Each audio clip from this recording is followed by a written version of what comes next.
الحمد لله رب العالمين والصلاة والسلام على أشرف الأنبياء والمرسلين نحمده ونستعين ونستغفره فإن أصدق الحديث كتاب الله وخير الهدي هدي محمد صلى الله عليه وسلم شر الأمور محدثاتها وكل محدثة بدعة وكل بدعة ضلالة وكل ضلالة في النار. قال رب اشرح لي صدري ويسر لي أمري واحلل عقدة من لساني يفقهوا قولي. Alhamdulillah, bersyukur kehadrat Allah Subhanahu wa taala kerana dengan izin Allah dapat bersama pada malam ini. InsyaAllah pada malam ini kita nak bincang lagi hadis yang ke-34. Itu hadis yang diriwayatkan daripada Abi Sa'id Al-Khudri, iaitu hadis yang membicarakan tentang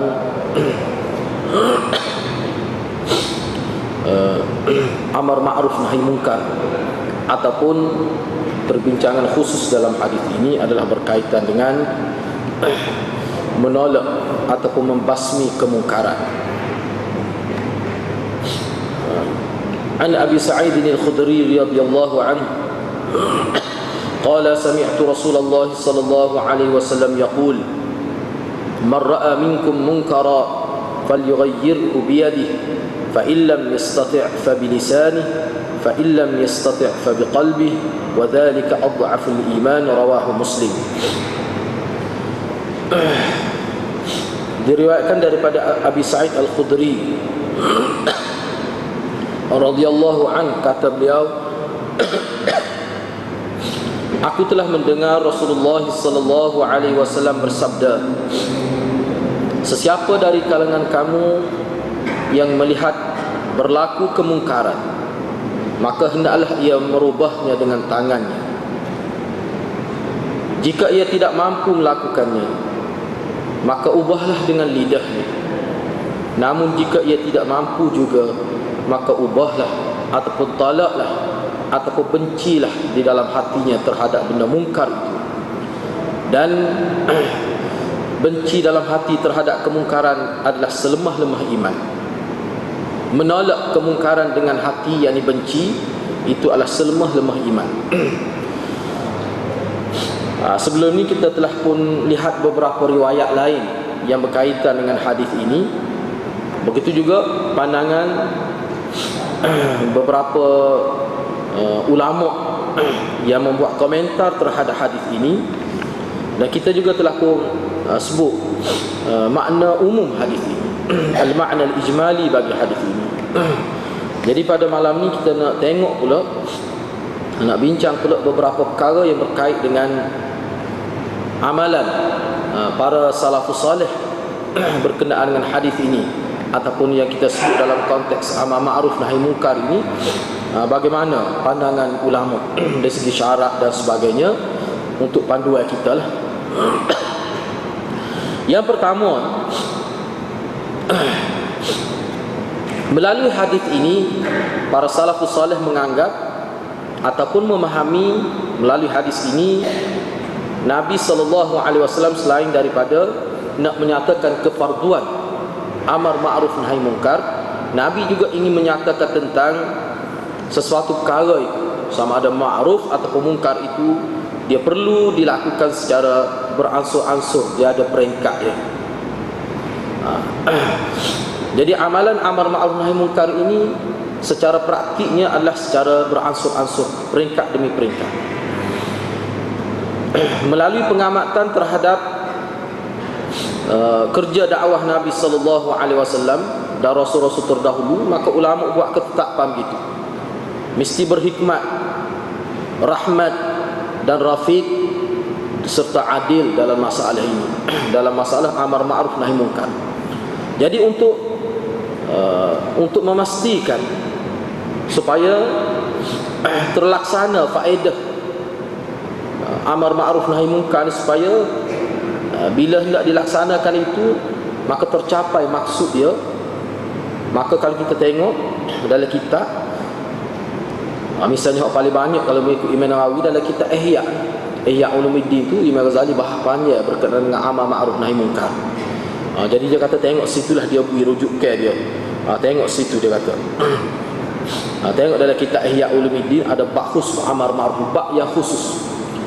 Bahkan Imam Nawawi sendiri pun bab amar ma'ruf nahi munkar ini dia ada bab khusus juga dalam kitab Riyadhus Shalihin.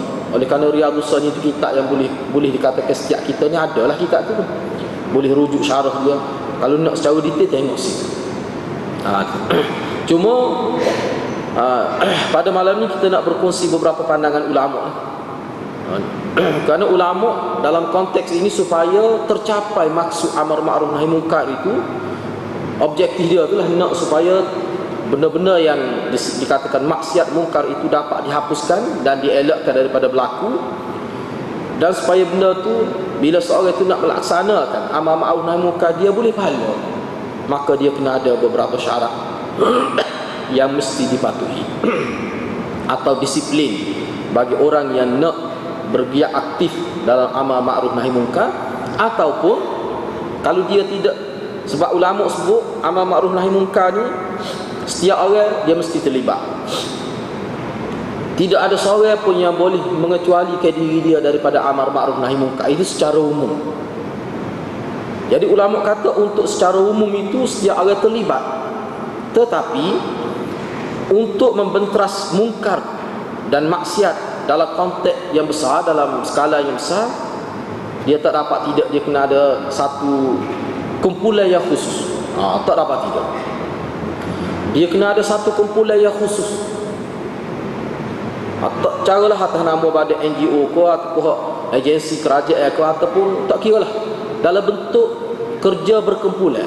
Kalau orang nak aktif secara berkumpulan, secara khusus, sepenuh masa, maka hak ni dia perlu pada disiplin yang lebih hebat lagi, yang lebih besar lagi. Dia kena mengaji khusus pula, ilmu kaunseling Islam, banyak kau lah dia kena mengaji, belajar kaedah-kaedah dakwah itu. Tetapi dalam konteks umum, sebagai seorang mukmin, muslim, mukmin, maka dia tak dapat tidak, dia mesti terlibat. Kalau dia tidak melibatkan diri, dia berdosa. Dia mesti ada tu aktiviti amal ma'ruf nahi munkar. Jadi antara syaratnya mengikut yang apa yang disebut oleh Sufyan Ats-Tsauri. Sufyan Ats-Tsauri menyebutkan bahawa bila seseorang nak melaksanakan amar ma'ruf nahi munkar itu, nak suruh orang buat benda baik, nak larang daripada orang melakukan benda munkar, perkara munkar, maka dia mesti ada, dia mesti siapkan, dia mesti sedar 3 perkara penting, sifat yang mesti ada, ciri yang mesti ada kepada seseorang yang nak melaksanakan amal ma'ruf nahi munkar. Jadi hak ni sebenarnya 3 perkara ni adalah 3 perkara yang mesti ada pada setiap orang sebenarnya. Mesti ada pada setiap orang. Yang pertama,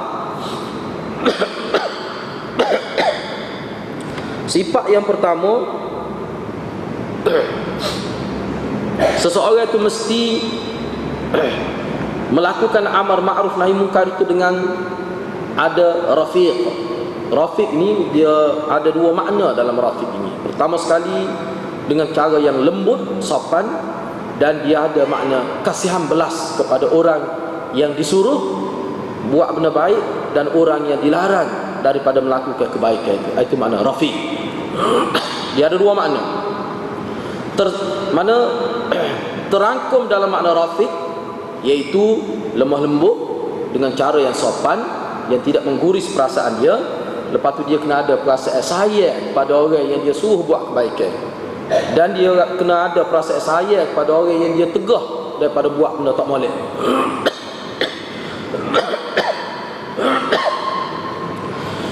Misalnya ada seseorang itu tidak sembahyang, katakanlah tidak menunaikan salat. Jadi bila kita nak suruh dia melaksanakan salat, kita nak memperingatkan dia supaya jangan tinggal salat, maka terlebih dahulu dia kena ada perasaan sayang kepada orang itu. Dari segi ruhnya, dari segi ruh amal ma'ruf nahi munkar lah tu disebut oleh ulama dalam huraian, dia kena ada. Kalau sekiranya seseorang itu ketika dia suruh orang buat benda baik atau larang daripada buat benda munkar, tak ada perasaan itu, hasil dia tidak akan tercapai, dia tidak akan dapat hasil yang positif. Sebabnya nilai manusia bila dia sayang kepada orang itu, usaha dia Dia lain, dia tidak sama dengan orang suruh juga, tetapi dia tidak sayang pada orang itu. Dia marah pasal benci, dia lari dan dia benci kepada orang itu. Dia tidak sama kesan dia dengan seseorang yang lari orang buat benda jahat, tapi dia sayang pada orang itu. Dia kesan itu lain. Yang kedua, sebab banyak juga kita nak sebut ni, saya sebut rekan-rekan. Sifat yang kedua, seseorang yang disebut sebagai al-amir bil ma'ruf wan nahi 'anil munkar itu dia mesti adil. Dalam aktiviti amalan dia, amar ma'ruf nahi munkar, dia mesti adil. Adil dengan erti mana seimbang. Dalam huraiannya disebut adil ni maksudnya bila dia nak suruh seseorang tu buat benda baik, dia kena mengambil kira maruah orang tu. Tu dalam huraian. Mana adil? Seperti yang berlaku pada Ibnu Abbas. Ada satu cerita dalam satu riwayat disebut Ibnu Abbas ni pernah ada seseorang di zaman dia selepas zaman Nabi SAW disebut rijal. Ada seseorang pergi jumpa Ibnu Abbas. Dia kata, apa pandangan tuan? Saya nak melaksanakan amar ma'ruf nahi munkar kepada pemimpin ini.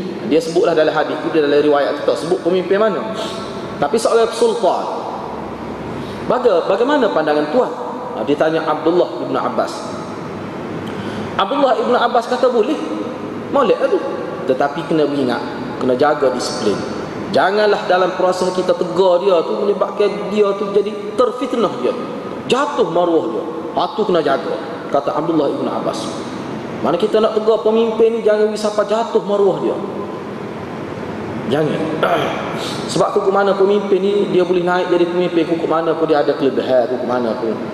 Tidak, perkara itu tidak menafikan kekurangan dia. Kekurangan itu memang ada, sebab tu kita boleh tegur muka manusia ni. Tapi Abdullah ibn Abbas kata jangan sampai terfitnah dia, tercabar kredibiliti dia, tercabar maruah dia. Jangan buat gitu. Sebab dia pemimpin ni, watak dia tu watak dia tu lain, dia tidak super individu, tidak. Kata Ibn Abbas. Orang itu tanya lagi, tetapi kalau pemimpin itu suruh kita buat benda maksiat, menganjurkan kepada maksiat, apa tindakan kita pula? Ibn Abbas kata kalau dia tentu benda dia suruh tu tentu maksiat, tak ada khilaf. Sebab tu ulama bahas pula, hak kita nak tegur orang ni, kita kena klasifikasi. Kalau benda khilaf, lagu mana cara kita nak tegur dia? Kalau benda tu mujma' alaih, benda ijma', lagu mana kita nak tegur dia? Dia tak serupa tu. Kalau benda ijma', sebab langgar ijma' ni boleh jadi kafir, boleh rosak akidah. Kalau benda ijma' menafikan terlanggar tu, tak kena raya, bahaya. Tak kena raya lah. Takut menafikan benda yang ijma' tu, boleh jadi rosak. Tapi kalau benda tu khilaf, tu dia kena layak cara khilaf. Sekadar bui pandangnya. Jadi benda khilaf ni dia ada sifat dia lah.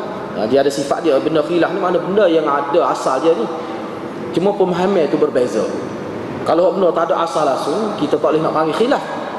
Kalau kita nak panggil khilaf, itu khilaf di kalangan kita lah, tidak khilaf di kalangan ulama.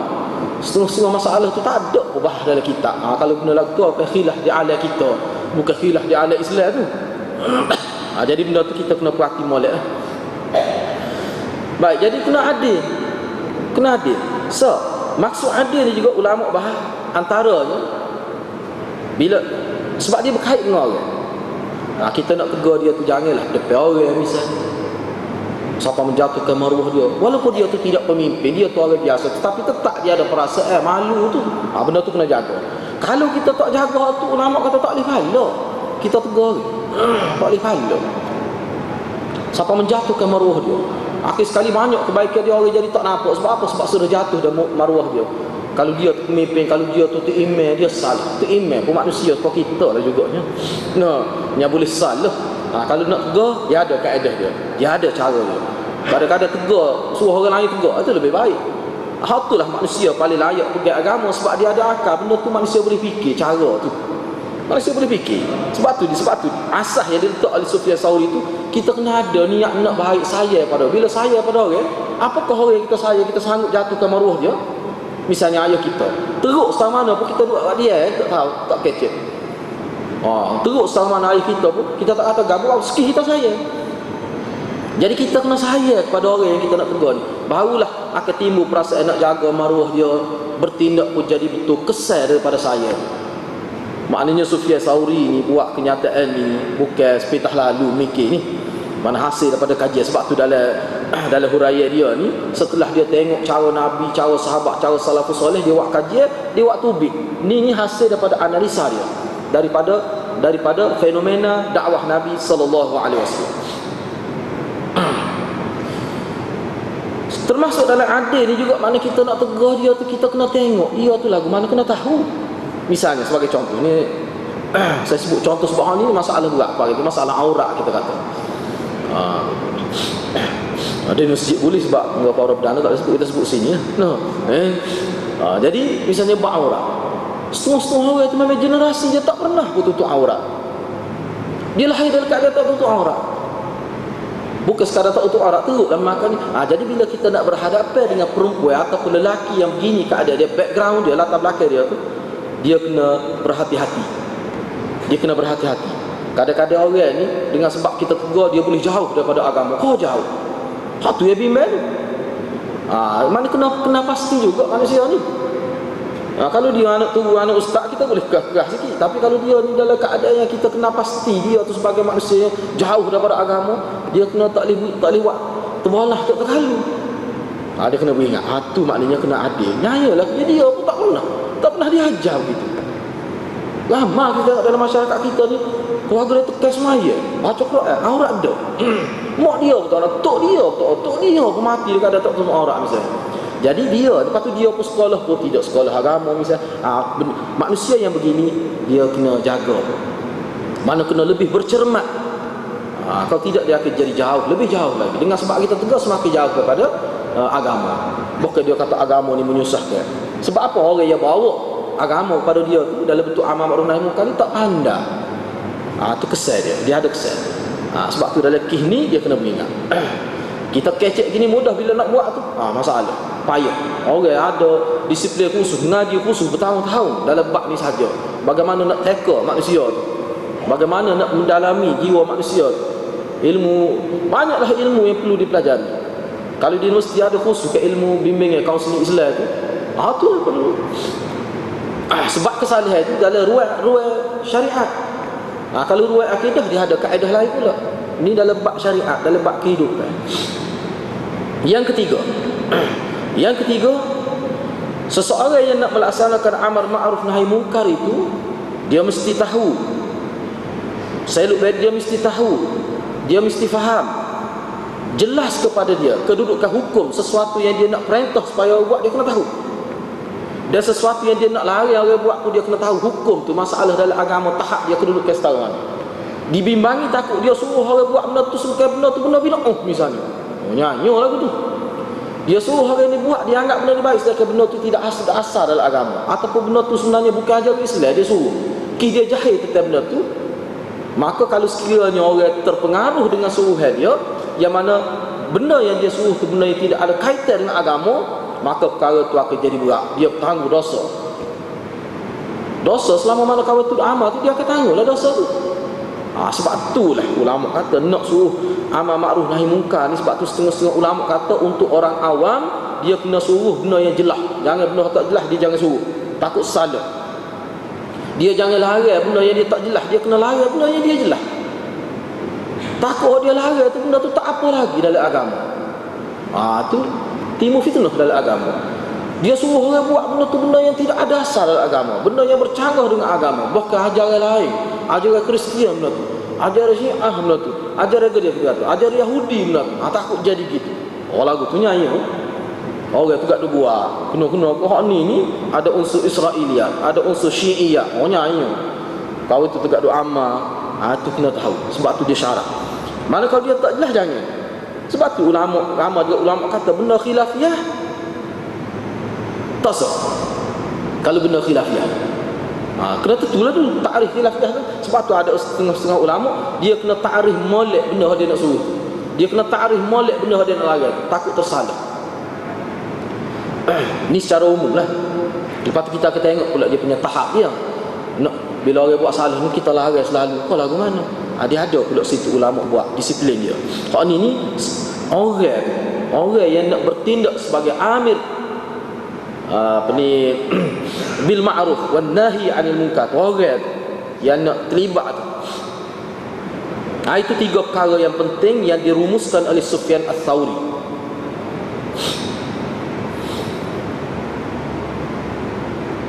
Kata Imam Ahmad ada hulah hadis ni.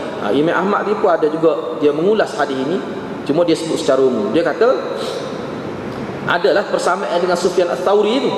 Kata Imam Ahmad Ibn Hanbal, dia kata seseorang yang nak bertindak sebagai amar ma'ruf nahi munkar ni lah, nak laksanakan amar ma'ruf nahi munkar ni, dia mesti dalam konteks suruh tu dia ada perasaan sayang, dia ada perasaan kasih pada orang itu.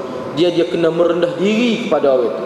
Bila kita nak suruh orang ni, kita kena sayang dan kita kena jangan tunjuk besar diri depan dia. Jangan tunjuk sombong depan dia. Jangan tunjuk ego depan dia.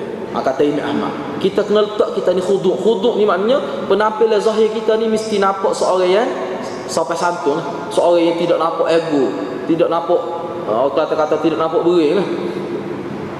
Dari segi khuduk. Khuduk tu maksud gitu.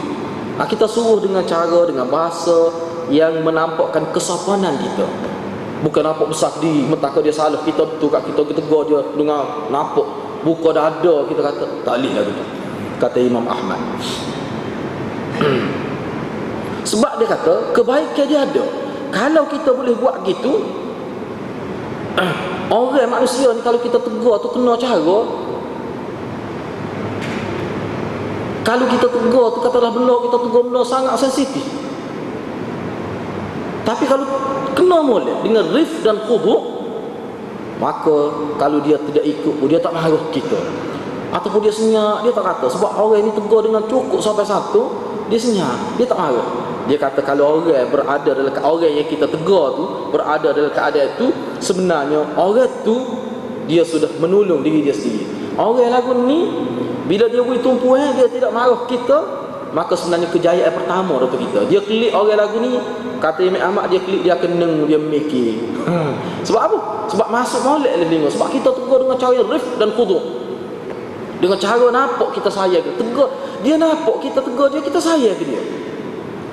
Dengan raut wajah kita, dengan bahasa kita guna, dengan tubuh kita, gerak tubuh kita, kita nampak, dia nampak orang ni memang ikhlas tegur dia. Kalau dia tak terima pun dia senyap. Orang lagu ni, dia klik rumah nak tidur, dia akan memikir kok kita tegur tadi. Tapi kalau kita tegur tu tak kena cara, depan orang, depan bini dia, depan rakyat dia lah, maksud depan bini dia ni, depan anak dia, tu dia naik meta mau. Kalau pun kita tegur tu betul pun, kalau tak kena kali naik meta, dia mau kita balik meta, dia mau. Orang lagu ni dia sebenarnya tak dengar pun apa yang kita tegur dia. Ini kata Imam Ahmad. Ini nak ayatnya seni dia. Imam Ahmad nak sebut ni seni halus yang kita perlu guna semasa kita nak tegur seseorang. Khususnya kalau orang tu mempunyai kedudukan, dia perlu kaedah yang khusus. Sebab nak dakwah orang dia tak serupa. Kita tegur anak kita lain, kita tegur mak kita lain, kita tegur ayah kita lain, tegur pemimpin ni lain. Dia ada cara dia. Benda tu dia tak serupa. Tegur tu email lain, tegur tu bila lain, tegur dia tak serupa. Jangan kita buat serupa. Dia gini, kalau dari segi falsafah manusia, kalau kita baca tentang falsafah manusia, Allah buat pada kita ni banyak benda tak sama. Dalam kehidupan kita, tengok bila kita kecek depan ayah kita lagu mana, kecek dengan anak kita lagu mana, kecek dengan isteri kita, dia tak serupa. Banyaklah benda tak serupa, pakaian tak serupa, saya kasut banyak tak serupa. Jadi tak pelik kalau tak serupa kita bertindak, dia tak pelik. Memang hidup manusia memang tak serupa Tuhan buat. Dalam banyak-banyak tak serupa ada. Serupa ke dia? Akidah tu kena serupa. Tapi dalam benda-benda tadi tak apa. Jadi sebenarnya tak serupa tu mengajar manusia jadi cerdik lah. Jadi cerdik. Bagaimana dia nak bertindak dalam keadaan tidak sama. Ketika ni dia bertindak gini, ketika ni dia bertindak gini. Jadi benda tu tak pelik lah kalau dalam bab ni pun. Dia kena sedar manusia tu begitu. Dia tak sama manusia ni. Manusia makhluk Tuhan yang paling pelik. Jadi tak boleh buat kita buat serupa, kita tak boleh. Bahasa pula yang kita guna.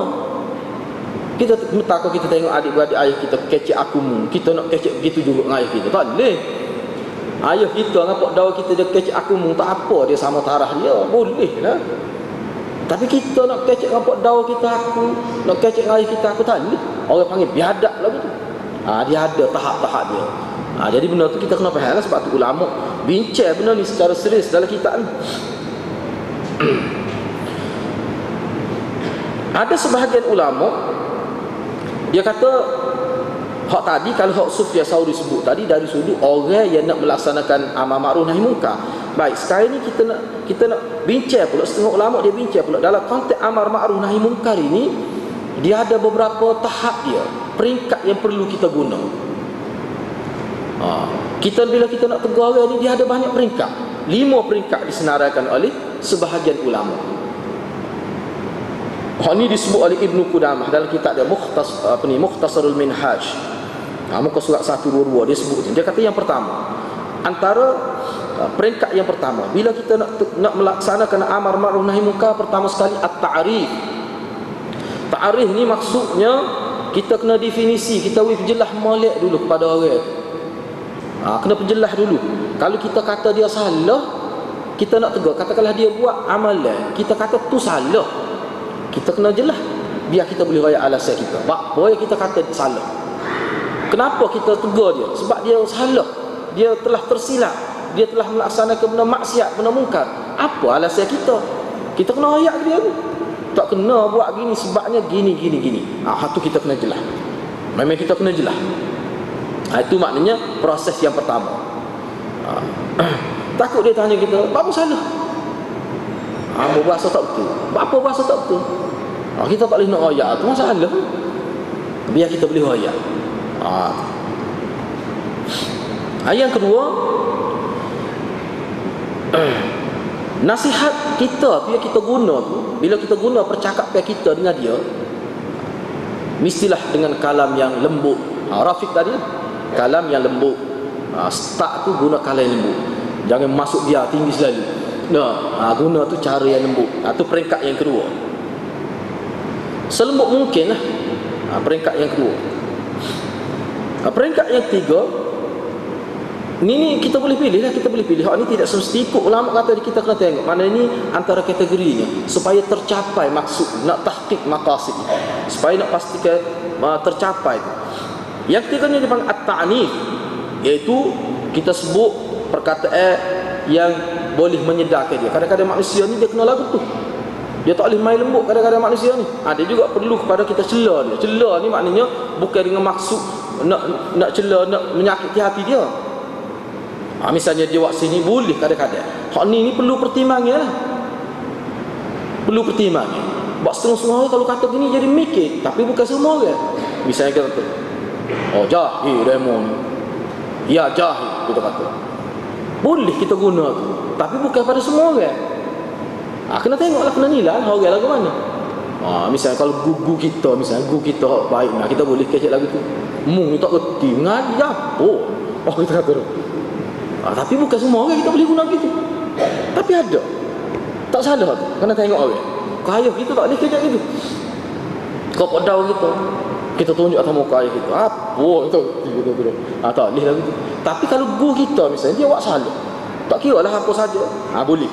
Setengah-setengah keadaan. Hak tu maknanya termasuk dalam ruang mana boleh pahala lagi. Boleh pahala lagi tu.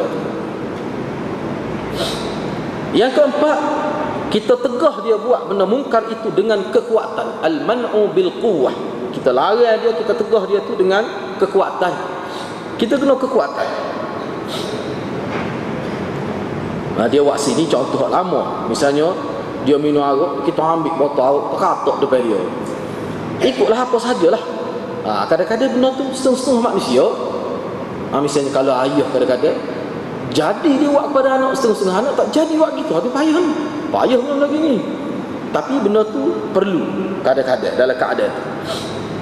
Yang kelima, at-takhwif wa at-tahdid bid-darb atau mubasyarat ad-darb hatta yamtani. Yang kelima, kita menakut-nakutkan dia. Kita ugut dia. Kita ugut nak pukul dia, ataupun nak katok dia ke. Maknanya kita nak serang tubuh dia misalnya. Kita ugutlah lagu. Ni boleh juga. Tetapi ulama peringatkan kita, martabat terakhir, peringkat akhir ni, hak ni hanya pemimpin saja boleh buat. Imam. Misalnya orang tak semayang, boleh kau kita nak pukul dia? Kalau Nabi suruh pukul ke? tu ibu bapa dengan anak tu. Orang lain tak semaya kita nak pukul. Tak boleh. Ni dia kena imam. Dia kenakan hukuman. Orang tak semaya tu boleh sampai peringkat pukul dan sebagainya. Ni imam, dia mesti bertindak. Sebab tu kalau kita tengok dalam kitab Ibnul Qayyim, dia bahas panjang ni. Bak semaya, bak gapo ni kata ni kewajipan pemimpin sebenarnya. Kecuali ketika anak tu kecil tu atau ibu bapa. Tapi bila dia besar, ibu bapa tak nak kawal, dia tidak boleh dilepaskan begitu saja anak tak semaya tu. Rakyat yang tidak semaya tu. Ni memang dia kena, dia ada hukumnya dia. Dia kena ada hukumnya dia. Boleh takzir boleh ditakzir, dipenjarakan dan sebagainya. Mana boleh sepatutnya boleh wujudkan satu mana pusat khusus lah. Seperti pusat serenti tu. Ni pusat tempat pemulihan orang-orang tak semaya. Memang dia ada buat gitu. Dia ada panggil jawatan kuasa hizbah, dia panggil hizbah. Banyaklah hizbah ni, maknanya bahagia nak kawal rakyat supaya semaya. Kalau dulu ada, zaman khalifah dulu ada ni. Makna untuk ngulu pemimpin peringkat cawangnya, peringkat kampung ni, dia kena pasti anak buah, anak mungkin dia tak semaya. Hak tu dia panggil kaunseling. Kalau tak lesar juga dia angkat kepada pemerintah, akhir sekali di penjara pun ada. Sebab kalau ramai rakyat tak semaya, tak berkat negeri. Tak berkat negeri. Seluruh rakyat pemimpin jauh setengah mana. Tu. Kalau pemimpin pula tak semaya, nyanyi rakyat. Bukan sekat rakyat yang tak semaya, pemimpin pun tak semaya.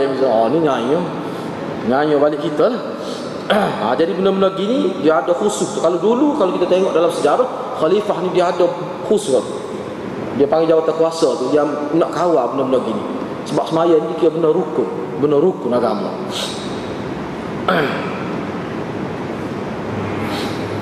Begitulah yang disebut oleh setengah-setengah ulama lah. Dia sebut gitu ya.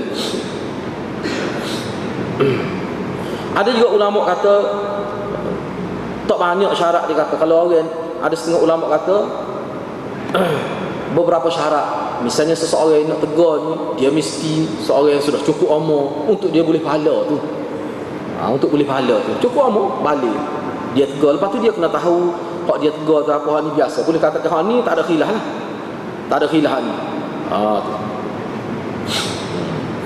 Bahawa seseorang itu akan boleh pahala, maknanya syarat dia kena cukup umur, balik. Lepas tu dia kena tahu hak dia tegur tu jelas, benda mungkar ataupun benda ma'ruf, dia kena jelas lah tu. Ni dua perkara ni boleh dikatakan sini dia sebut ni tak ada khilaf. Semua ulama kata begitu. Ada lebat. Namun Ibnu Qudamah dia ada buat kenyataan dia sendiri. Ni kita nak berkongsi pandangan ulama lah, kita boleh tengok. Dia kata seseorang yang nak bertindak sebagai al-amir bil ma'ruf wan nahi 'anil munkar tu, nak cegah orang buat benda munkar, nak suruh buat benda baik tu, dia kena ada beberapa perkara. Pertama sekali dia kata dia kena tahulah. Sebab tu saya kata benda ni tak ada khilaf. Dia kena tahu, yang pertama sekali dia kena tahu benda dia nak suruh tu kedudukan dalam agamanya macam mana. Benda yang dia nak larang tu kedudukan tu macam mana. Takut dia larang benda tu masih dalam ruang syarat lagi. Orang tak langgar pun syarat, tapi dia larang dah. Kerana dia jahil, tak boleh. Kalau lagu tu boleh jadi fitnah, tak boleh pahala, boleh dosa pula tak kena gaya. Yang kedua, seseorang itu dia mesti warak dan elok akhlaknya. Orang yang nak melakukan amal ma'ruf nahi munkar ni Ibnu Qudamah sebut ni, orang yang kita nak latih hak khususnya khusus. Saat ni kan saya sebut dua. Hak secara umum semua orang terlibat. Ni hak orang panggil, hak pegang, kita kata satu peranan yang khusus. Misalnya pencegah maksiat misalnya. Kalau tempat kita ni ada nama pencegah maksiat. Hak ni hijab khusus ni. Ni dia ada kebenaran dari segi undang-undang. Dia tu kena jauh. Tak boleh cari hak tak jauh lagu tu.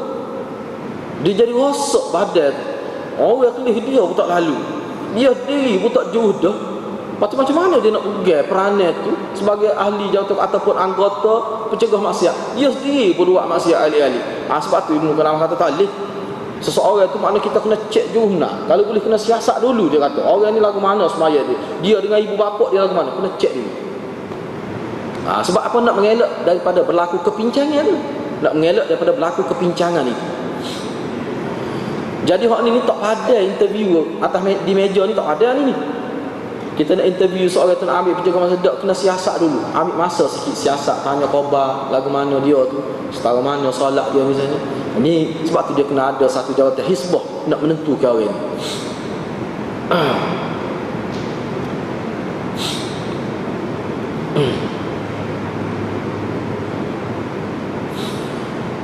Dan seseorang tu dia kena ikhlas lah, dia kata. Sebab tu dia istilah ikhlas sini dia guna gini, Ibnu Qudamah.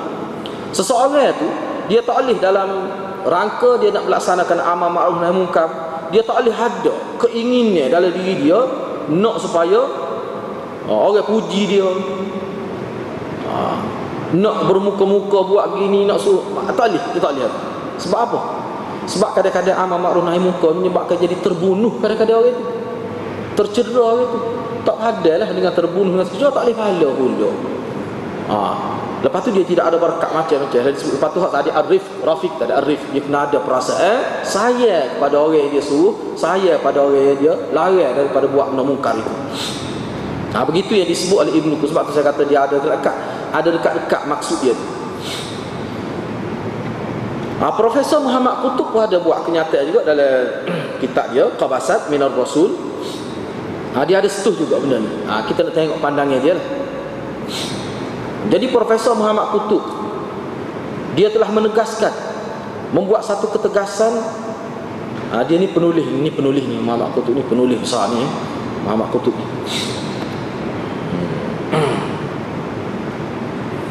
Dia kata dalam konteks amal ma'ruf nahi munkar ini, kita kena faham bahawa perkara ini adalah merupakan asal risalah para nabi alaihimussalatu wassalam. Ini asal. Mana-mana nabi pun memang inilah asal risalah dia untuk amar ma'ruf nahi munkar. Cuma di bawah amar ma'ruf nahi munkar telah terpecahnya banyak lagi aspek-aspek agama tu. Asalnya tu mana keijazah nabi-nabi dan rasul-rasul. Ni amar ma'ruf nahi, kata Profesor Muhammad Qutub. Dia sebut, dia kata sesungguhnya Allah, kehendak Allah, keiradah Allah yang menghendaki bahawa manusia ini menjadi khalifah di muka bumi. Memang Allah nak manusia jadi khalifah di muka bumi. Jadi manusia itu, kenapa Allah nak manusia tu, kehendak Allah menjadikan manusia sebagai khalifah di muka bumi? Kerana manusia itu dia ada kekuatan yang positif nak berbanding dengan makhluk-makhluk yang lain. Manusia lah yang paling positif dari segi kedudukan, kekuatan dia. Tetapi kata Profesor Muhammad Qutub, ini bukan, tetapi pemuliaan dari Allah ini, takrim ini, Allah memuliakan manusia, disebut laqad khalaqnal insana fi ahsani taqwim. Pemuliaan ini dari sudut tanggungjawab. Dari sudut tanggungjawab. Mulianya manusia ini kalau dia dapat laksanakan tugas dia sebagai khalifah Allah. Makna tugas khalifah Allah ke apa dia? Amar ma'ruf nahi munkar. Sebab itulah ulama kata semua orang wajib terlibat. Dia tak dapat elak diri. Ini kefarduan atas setiap orang. Dalam konteks yang umum, setiap orang mesti ada benda ni. Walaupun dia tidak ada keluarga pun dia tetap ada. Sebab manusia ni manusia yang bermasyarakat. Dia mesti ada. Mesti ada berlaku di hadapan dia benda-benda mungkar, kecil ke besar tak kira. Maka dia kena ada perasaan amar ma'ruf nahi munkar. Itu kata Muhammad Qutub.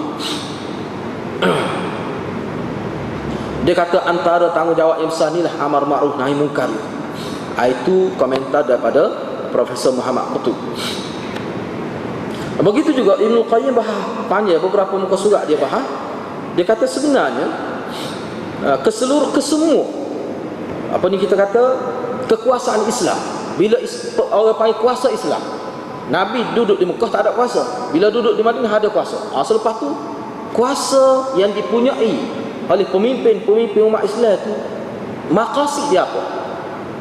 Semuanya maqasid dia adalah amar ma'ruf nahi munkar. Dia pergi situ belakang hakikatnya. Dia simpulkan begitu.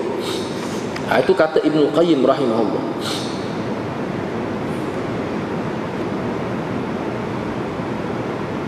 Jadi sini dia senarailah, ulama telah senaraikan banyak benda-benda yang dalam konteks amar ma'ruf nahi munkar dari sudut pemerintah lah dia sebut sini.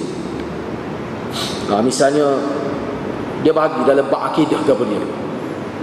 Dalam bab akidah dalam bab fiqh, sama ada bentuk muamalat, nikah kahwin ke keluarga, semua tak ada berlaku. Jadi waktu maknanya dia kena ngaji khusus dari sebuah waktu, kita kena mendalami ilmu agama, kita kena faham tuntut ya Nabi sallallahu alaihi wasallam ajar dalam hadis-hadis dalam Al-Quran tu, baru kita nampak tu. Selagi manusia tak faham tu, maka ruang untuk dia amal orang muka tu sempit lah. Tapi dia tetap ada, disebut begitu, dia tetap ada kahwin. Misalnya Nabi bertegas, ini ada disebut di sini. Nabi bertegas, wa fi sahih, dalam kitab Bukhari ada disebutkan. Misalnya contoh bagaimana Nabi bertegas dalam perkara-perkara yang bersifat perkara besar lah, yang ada berkaitan dengan akidah. Misalnya dalam sahih Bukhari disebutkan, lamma wa fi sahih annahu sallallahu alaihi wasallam lamma ra'as la aswar fil bait lam yadkhulu hatta amara biha famuhiyat. Dalam sahih Bukhari ada disebut Nabi ni bila dia nak masuk rumah seorang yang ada berlaku kes ni, dia tengok ada gambar, beberapa keping gambar di dinding, gambar makhluk bernyawa, tak kira ke gambar siapa pun. Dia tengok ada, Nabi tak si masuk kecuali dibuat dulu gambar tu daripada rumah. Sebab gambar-gambar kata dia ni bukan budaya Islam, dia tu budaya pokok Rom dengan Parsi, tidak budaya Islam. Jadi kalau kita letak juga, mana kita ambil satu budaya lain yang tidak ada kena-mengena dengan agama, Nabi tak boleh. Banyak ni, banyak lagi hadis lain yang sebut la'anallahu al-musawwirin wal musawwirat. Allah laknat orang yang melukis. Melukis ni sama ada melukis gambar timbul, tu ulama bahas dalam kitab lah. Termasuk gambar.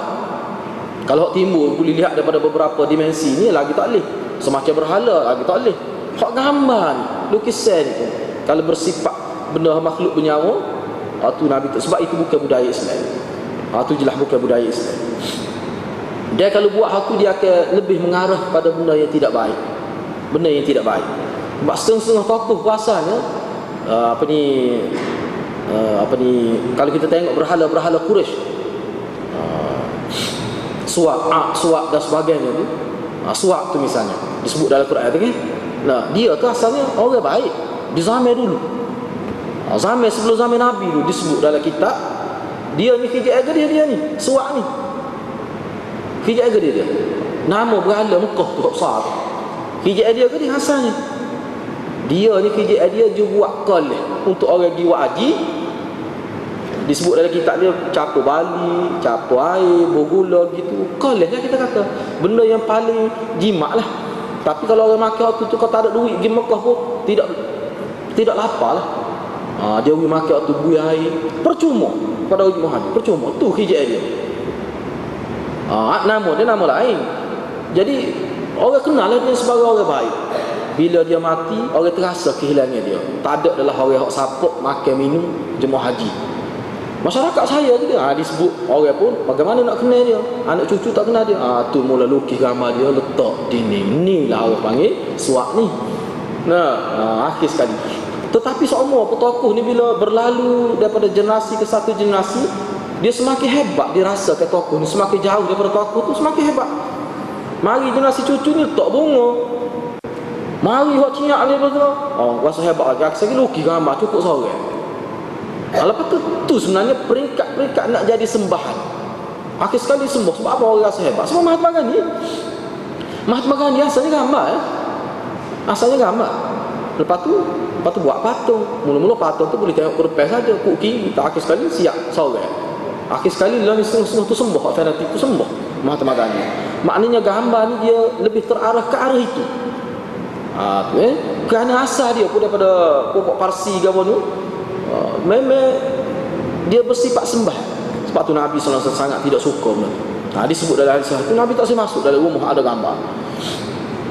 Dalam rumah ada gambar.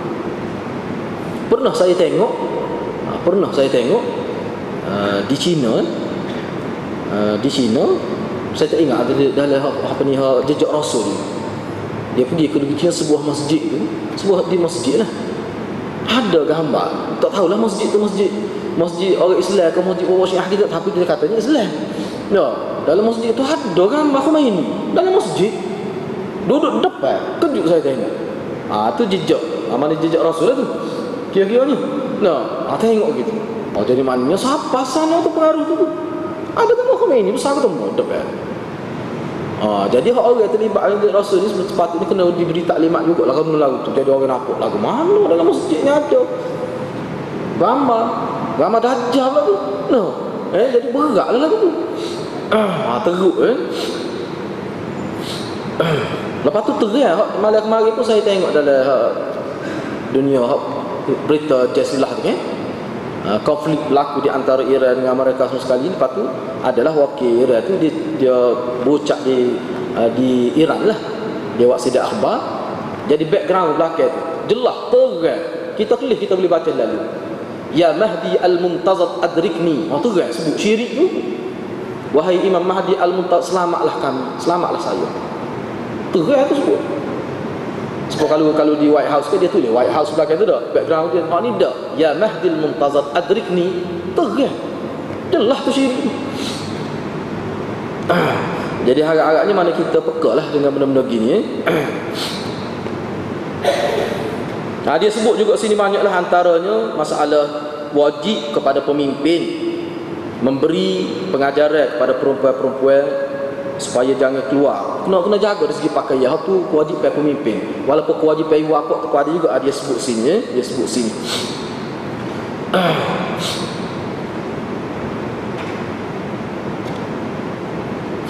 Ada juga disebutkan hak ni molek juga ni kenyataan yang baik ni pernah disebut dalam Majallatul Hadarah, majalah tamadun Islam. Dalam satu artikel yang menyentuh berkenaan takafulul ijtima'i fil Islam. Dr. Fatih Ad-Darini dia sebut. Dia kata bagaimana kebertanggungjawab di masyarakat dalam Islam. Apakah tanggungjawab yang paling besar masyarakat? Dia sebut dalam majalah Al-Hadarah, majalah tamadun Islam oleh Dr. Fatih Ad-Darini. Dia sebut. Ini kenyataan dia. Dia kata amar ma'ruf nahi munkar ini dianggap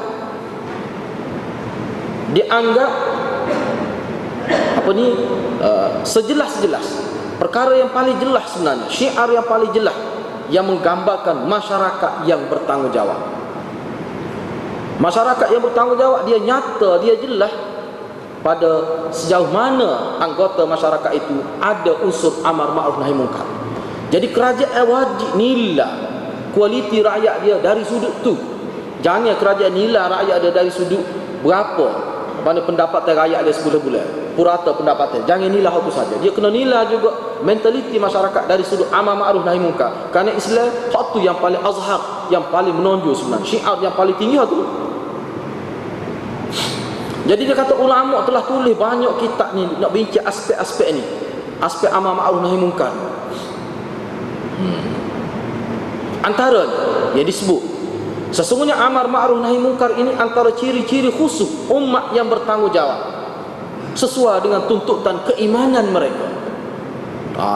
Jadi amar ma'ruf nahi munkar ini merupakan ciri yang khusus, salah satu ciri yang paling kehadapan untuk sebuah masyarakat yang bertanggungjawab sesuai dengan tuntutan keimanan mereka itu. Jadi dia kaitkan dengan hadis ni. Yang menarik dia kaitkan dengan hadis. Jadi dalam hadis ni sebut sekurang-kurang selemah-lemah iman al-inkar al-qalbi. Kita benci dalam hati.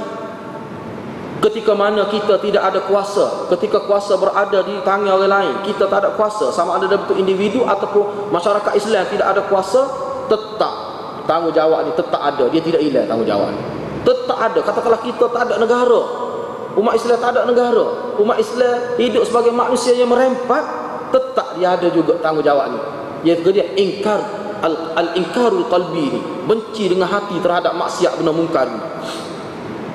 Kerana dia kata selagi ada hak ni, masyarakat itu akan ada nilai. Dia bila ada hak ni, masyarakat itu akan melahirkan, membuahkan hasil yang baik kukuk mana pun. Mana masyarakat Islam ni kalau dia tertindas setara mana, dia tidak ada kuasa yang memerintah pun, jiwa dia hidup. Jiwa dia hidup, jiwa dia tidak mati. Dia masih lagi umat Islam yang bertanggungjawab, masih ada lagi. Mana kuasa itu. Namun sekiranya tidak nyata dalam masyarakat Islam, tidak menonjol amar ma'ruf nahi munkar, maka Masyarakat itu walaupun hebat dari segi pembangunan fizikal, boleh memerintah, tetapi la qimatalah. Sebenarnya masyarakat itu tidak ada nilai di sisi Allah Subhanahu wa taala. Kenapa? Karena masyarakat dia itu tidak boleh mewujudkan kebertanggungjawaban dari segi bermasyarakat. Sebenarnya hak ni hak paling besar ni. Kata Dr. Fatih Darini, hak ni hak paling besar. Kata Muhammad Qutb lagi, dia sebut dalam majalah yang sama, dia buat komentar juga berkenaan dengan hadis ni. Kata Muhammad Qutb, masyarakat yang ada nilai nasihat menasihati sesama mereka untuk melakukan kebaikan, dan masyarakat yang ada nilai dalam diri mereka untuk melarang manusia melakukan mungkar, itulah dia masyarakat yang mempunyai ikatan sosial yang kuat. Kata Muhammad Qutb. Adapun masyarakat yang membiarkan kemungkaran berlaku, mereka tidak melibatkan diri dalam amar ma'ruf nahi mungkar, bahkan mereka lebih suka membiarkan orang lain mengambil tugas amar ma'ruf nahi mungkar, itu dia masyarakat yang sedang menurun, menjunam, jatuh ke tahap yang serendah-rendahnya. Ini kata Muhammad Qutb dalam Majallatul Hadarah, majalah Tamadun Islam lah kira-kira ni. Dia sebut gitu. Maknanya beratlah benda ni benda ni berat. Jadi kita ni kita kena tengoklah sejauh mana kedudukan kita dalam masyarakat ni. Kalau benda ni lillah, maka kita sedang menuju ke arah kehancuran. Itu yang diisyaratkan oleh Muhammad Qutb. Yang terakhir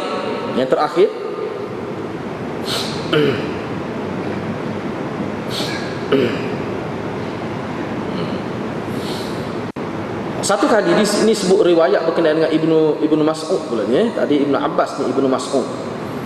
Dia ada dengar. Ibnu Mas'ud ni dia ada dengar orang kata, cerita dia Ibnu Mas'ud. Ada orang kata halaka man lam ya'mur bil ma'ruf wa lam yanha 'anil munkar. Wa lam yanhi 'anil munkar. Faqala Ibnu Mas'ud halaka man lam ya'rif bi qalbihi al ma'ruf wal munkar, musyiran bidzalika ila anna ma'rifat al ma'ruf wal munkar bil qalbi fardun la yasqutu an ahadin faman lam ya'rifhu halaka.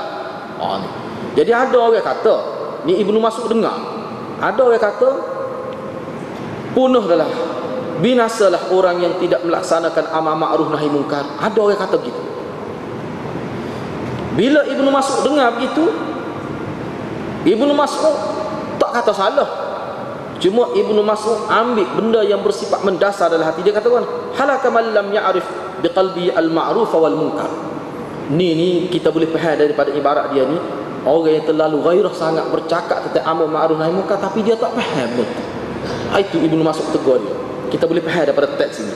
Ibnu Mas'ud kata sebenarnya yang binasa orang yang tidak boleh kenal dengan hati nurani dia apa itu ma'ruf, apa itu munkar. Kenyataan Ibnu Mas'ud ini dalam keadaan dia mengisyaratkan kepada wajib fardu seseorang itu dia kena tahu benda ma'ruf dengan munkar, dia kena tahu dulu. Itu dia isyarat situ. Kamu sibuk nak suruh orang buat benda baik lagi, kamu kena kenal dulu benda baik itu apa, kamu kena kenal dulu benda munkar itu apa. Maknanya kena mengaji dulu, jangan duduk kecek dulu, kena mengaji dulu.